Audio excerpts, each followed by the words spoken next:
Hello, नमस्कार दोस्तों। मेरा नाम राहुल सागर है और स्वागत है आप सभी का मेरे YouTube channel study with Rahul Sagar में। चलिए बात कर लेते हैं आज के टॉपिक से रिलेटेड।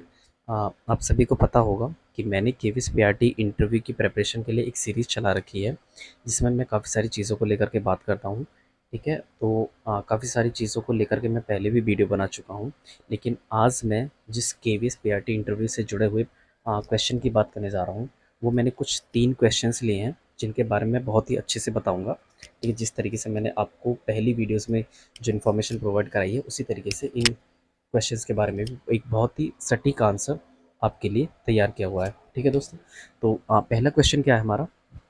पहला क्वेश्चन है, what will you do if your lesson plan doesn't work? मतलब आप ऐसी सिचुएशन में क्या करोगे जो आपके द्वारा लेसन प्लान बनाया गया था बच्चों को समझाने के लिए, ठीक है, किसी टॉपिक को डिलीवर करने के लिए, तो वो जो लेसन प्लान जो बनाया गया था आपके द्वारा वो वर्क नहीं किया, मतलब वो अच्छे से काम नहीं किया। ठीक है, तो सेकंड क्वेश्चन क्या होगा हमारा? Questions based on your name. देखिए, आपके नाम में भी बहुत कुछ रखा है, आपके नाम को लेकर के भी काफ़ी सारे क्वेश्चंस बन सकते हैं, उनके बारे में भी आगे डिस्कस करूँगा। ठीक है, और एक क्वेश्चन है क्या हमारा? एक क्वेश्चन है, आपकी क्लास में बच्चे अधिक शोर मचा रहे हैं, तो आप ऐसी सिचुएशन में क्या करोगे? मतलब मत- आपकी क्लास में जब आप एंटर करते हो तो ऐसी सिचुएशन में क्या करोगे जब बच्चे शोर मचा रहे होंगे? तो ठीक है, तो आप पहले बात कर लेते हैं अपनी फर्स्ट क्वेश्चन की, जो क्या है, what will you do if your lesson plan does not work? देखिए, होगा क्या, जब आप लेसन प्लान डिलीवर करोगे तो दो सिचुएशंस बन सकती हैं।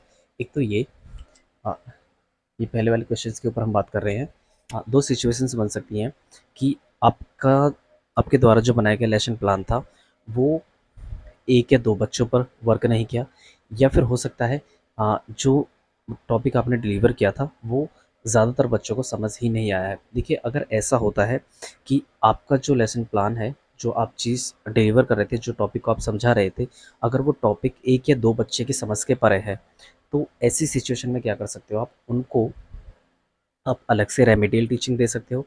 ठीक है ना? या फिर उनके साथ टॉपिक के टाइम पे ही ऐसा कर सकते हो कि उनको ना उस टॉपिक में एंगेज करने की कोशिश कर सकते हो। ठीक है ना? किसी भी एक्टिविटी दे करके, या फिर कुछ और भी, जैसे सपोज दैट आप रीडिंग करा रहे हो, तो आप बोल सकते हो कि बच्चों आप रीडिंग के, आप बच्चे उनमें से एक बच्चे को कह सकते हैं कि बच्चे आप रीडिंग कीजिए, थोड़ी देर उसको पढ़ा, मतलब रीडिंग करने के बाद दूसरे को बोल सकते हो। ठीक है ना? तो इस तरीके की एक्टिविटी आप करा सकते हो।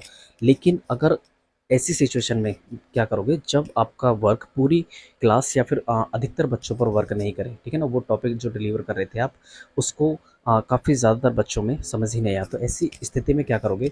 आपके द्वारा जो मेथड यूज़ किया गया था टॉपिक को डिलीवर करने के लिए, जो स्ट्रेटजी आपकी टीचिंग में आपने टीचिंग में अपनाई थी, आप उसको ऐसी सिचुएशन में चेंज करोगे। ठीक है, क्या करोगे? आपकी स्ट्रेटजी जो आपके द्वारा चुनी गई थी, आप उसको चेंज करोगे, और साथ ही साथ आप उनको एंगेज करने की कोशिश कर सकते हो बच्चों को, चाहे वो अलग-अलग टेक्नोलॉजिकल टूल्स का यूज़ करके, या फिर अलग-अलग टीचिंग लर्निंग मटेरियल्स का यूज़ कर सकते हो। ठीक है ना? तो आप क्या करेंगे ऐसी सिचुएशन में? सबसे पहले या तो एक तो रीज़न भी जान सकते हैं, रीज़न क्या है? क्योंकि रीज़न तो यही होगा ना कि आपकी जो द्वारा बनाई गई स्ट्रैटेजी थी, वो अच्छे से वर्क नहीं की, क्योंकि वो उसमें इतनी अच्छी, क्योंकि अगर 1-2 बच्चों पर होता तो कोई दिक्कत नहीं है, उनके लिए आप रेमेडियल टीचिंग दे सकते हो। लेकिन अगर ज़्यादातर क्लास में नहीं है, तो इसका मेन रीज़न यही होगा, जो आपके द्वारा मेथड या रिसर्च यूज़ की गई थी, जो स्ट्रैटेजी अपनाई गई थी, वो ही कहीं न कहीं गलत होगी। ठीक है? पहला क्वेश्चंस हमने अच्छे से डिस्कस कर लिया, फिर हम बात कर लेते हैं हमारे सेकंड क्वेश्चंस की। Questions based on your name. देखिए, आप जब भी इंटरव्यू के लिए जाएँ, तो ये बहुत ही इम्पोर्टेंट इन्फॉर्मेशन, एक बेसिक सी जानकारी आपको होनी चाहिए कि आपका जो नेम है, ठीक है? उसकी उत्पत्ति, उसका जो वो जो ओरिजिनेट हुआ है, वो किस तरीके से हुआ है, उसका जो मीनिंग है, उसका जो अर्थ है, वो क्या है? और सबसे इम्पोर्टेंट, आपकी नेम पर, जैसे मेरा नाम राहुल है, तो राहुल नाम का जो अर्थ है, उसके बारे में मुझे पता होना चाहिए।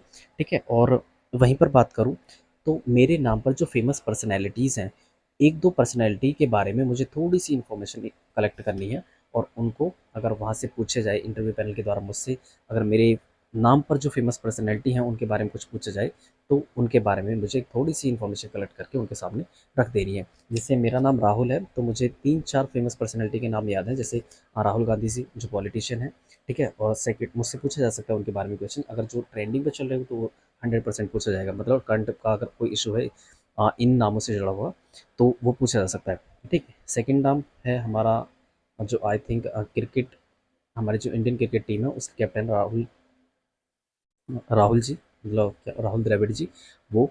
ठीक है, और थर्ड की बात करें तो एक लेखक है जो यात्रा वृतांत के लेखक हैं, राहुल साकृत्यायन जी, उनके बारे में मुझसे पूछा जा सकता है। तो ये 3 फेमस पर्सनैलिटीज़ के बारे में मुझे पता है। ठीक है, तो इनके बारे में अगर क्वेश्चन बनता है तो ऐसे में मतलब आपके आपके नाम पर जो भी फेमस पर्सनैलिटी है उनके बारे में आपको पढ़ना है, कहने का मतलब ये है। तो सेकंड क्वेश्चन आपके बारे में आपने जान लिया, आपको अपने नाम का अर्थ फिर प्लस एक या 2 फेमस पर्सनैलिटी के बारे में आपको जानकारी होनी चाहिए। ठीक है, अगर वो करंट का इशू चल रहा है आपके नाम से जुड़े हुए किसी व्यक्ति का तो उसके बारे में भी आपको थोड़ा पता होना चाहिए।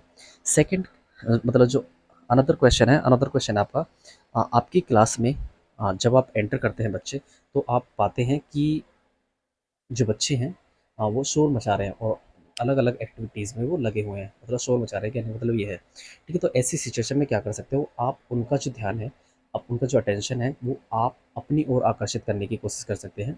ठीक है, मतलब बोल सकते हैं कि गुड मॉर्निंग चिल्ड्रन, या फिर तालियां बजा सकते हो, मतलब ताली बजाने से क्या होगा टीचर की तरफ ध्यान जाएगा। तो ऐसे में क्या होगा, और मतलब वो जो जो शोर कर रहे होंगे वो शांत हो जाएगा, उनका जो अटेंशन है वो दूसरी तरफ डाइवर्ट हो जाएगा। ठीक, डाइवर्ट करने के बाद फिर आप ना कुछ ऐसी चीज़ उनसे बोल सकते हैं कि दोस्त बच्चों, हम ना आज आपको एक कहानी सुनाएंगे, या फिर बच्चों आज हम ना एक खेल खेलेंगे। तो इससे क्या होगा, उनकी क्यूरियोसिटी जगेगी। ठीक है, मतलब वो ना इंगेज होंगे लर्निंग में, और इसी के साथ आप अपने टॉपिक को वहाँ पर इंट्रोड्यूस कर सकते हो। ठीक है ना, तो ऐसी सिचुएशन में यही चीज़ें वर्क करेंगी। देखिए दोस्तों, एक चीज़ और, आंसर मतलब एसआरटी जो क्वेश्चन होते हैं, मतलब कि सिचुएशनल बेस्ड जो क्वेश्चंस होते हैं, उनमें ना मैं आपको बताऊं, हर किसी का जो पॉइंट ऑफ व्यू है वो अलग अलग हो सकता है। बट जो चीज़ें मैं भी बोल रहा हूँ वो भी सही है, हो सकता है कोई और किसी अलग तरीके से इस चीज़ का आंसर दे। बट कहने का मतलब मेरा ये है कि किसी का आंसर गलत या सही नहीं होता, बेस्ट भी नहीं होता। बस ये है कि जो आप आंसर वहाँ पर पेश कर रहे हो इंटरव्यू पैनल के सामने, वो एक अच्छा इम्पैक्ट डाले और हमारे टीचिंग प्रोफेशन में एक अच्छा मतलब लगे कि हाँ भाई, बंदे में कोई बात है, मतलब टीचिंग प्रोफेशन के लिए बंदा बेस्ट है। तो ये चीज़ें हैं। हाँ, तो हो गई आज के वीडियो की बात।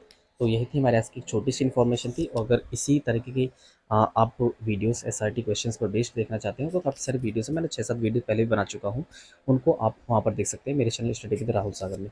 तो चलिए दोस्तों, यही थी हमारे इसकी वीडियो। आई होप आपको वीडियो पसंद आई होगी। अगर वीडियो पसंद आई तो प्लीज़ वीडियो को लाइक कर दीजिए, और हमारे चैनल को भी सब्सक्राइब कर दीजिए, और बेल आइकन को प्रेस कर लीजिए ताकि जो हमारे आने वाली अपडेट्स हैं उनको आप आसानी से देख सकें। ठीक है दोस्तों, तो चलिए लेते हैं अब हम आपसे विदा।